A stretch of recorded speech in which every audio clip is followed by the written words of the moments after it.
Apakah syarat menjadi terapis ruqyah? Waduh, mau buka klinik nih kayaknya ya. Saya mau kasih tahu dulu, ruqyah itu artinya mantra. Pakar mantra, bahasa kampung kita artinya dukun. Mau jadi dukun?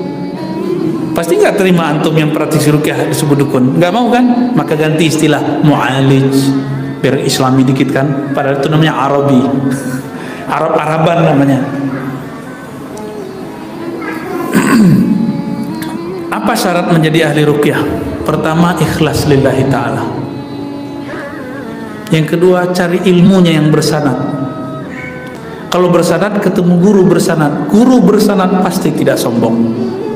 Karena orang sombong kalau punya murid, muridnya sombong, merasa paling benar, merasa paling sakti, dan pasti iri. Nanti kalau ada kiai bisa menyembuhkan pasien dia yang nggak bisa disembuhkan, yang oh itu pakai jin tuh. Tuh banyak ahli ruqyah sekarang. Saya mau tanya, siapa di antara antum praktisi ruqyah yang pernah melihat jin? Kan nggak ada. Karena Imam Syafi'i mengatakan, man qala ra'aitul jinna faqad iftara 'ala Allah. Siapa yang mengaku melihat jin, dia telah berbohong atas nama Allah. Karena jin nggak bisa dilihat dengan mata ini, kecuali antum punya mata lain. Ya.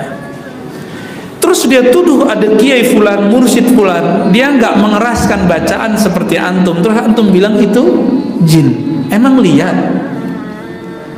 Kalau nggak lihat, haram kalam begitu. Maka ahli ruqyah yang ngomong begini tidak diterima persaksiannya oleh imam salaf, Imam Syafi'i.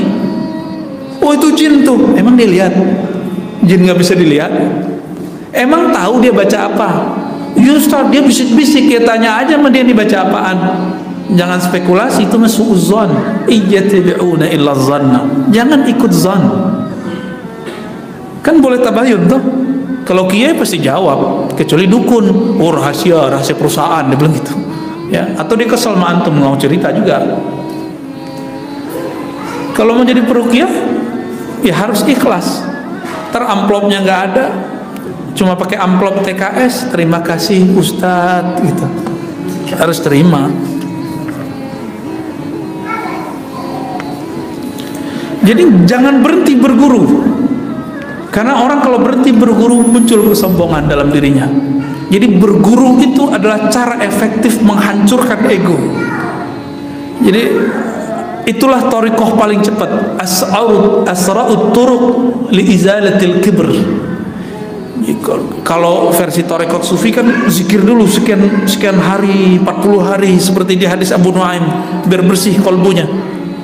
Tapi kalau antum berguru bentar aja, ketemu guru bentar aja, kita kemudian memahami, menikmati dalil yang dia sebutkan, menikmati kalam-kalam dia, itu udah hancur itu satu kesombongan. Tinggal nanti dengerin lagi si fulan, hancurkan lagi satu kesombongan. Mau denger aja, ya.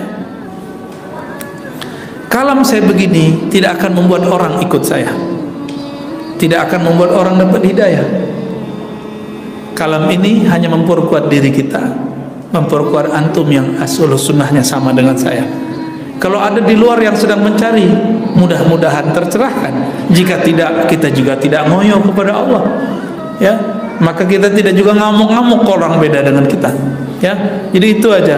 Mau jadi ahli ruqyah, ikhlas, bersanad, berguru, dan jangan berhenti berguru, ya. Dan jangan ngomong hal yang nggak dilihat, jangan pakai zon.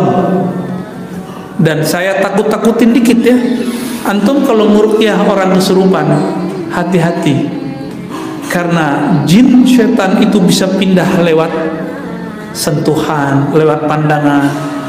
Maka saya kasihan sama sebagian mu'alij peruqyah ini, dia banyak sebenarnya jin yang menempel di badan dia, dan itu membayang di wajahnya, dia nggak sadar. Makanya emosinya tambah gede, ya, refleksnya terlalu over. Itu ciri-ciri kenapa sering berhadapan dengan itu. Dan itu obatnya cuma satu, teman-teman. Nah, ini tips untuk ahli ruqyah: banyakin sholawat, rindukan Rasulullah. Nanti netral itu emosi antum, itu nanti mulai, ya, suka nyalah-nyalahin orang, suka merasa paling hebat, nanti redup sendiri. Kalau saya sudah nggak praktek lagi ya, takut dibilang TKS. Ya, ikhlas itu ternyata ada asbabnya. Jam-jam 11 malam dibangunin, tat. Apa? Ini kesurupan. Pulang-pulang ngantuk. Terima kasih Ustaz. Gitu. Giliran dia ke dokter bayar sekian, kita nggak dibayar. Makanya ikhlasnya ruqyah ini kadang-kadang memang ya tergantung TKS. Jadi maka saya daripada ikhlas saya rusak, mending saya nggak praktek lah. Dan saya juga nggak mau lagi sekarang udah nggak mau. Dulu kita pernah praktek pribadi. Jadi kalau ada kawan kita bantu sifatnya. Capek juga ngurusin yang begitu. Karena orang kesurupan ini kebanyakan karena masalah stres. Jin belakangan. Ya, kebanyakan stres. Kalau stres udah masuk, setan masuk nggak? Jin nempel nggak? Nempel semua. Ya, tahu dari mana jin keluar emang kelihatan? Nggak kan?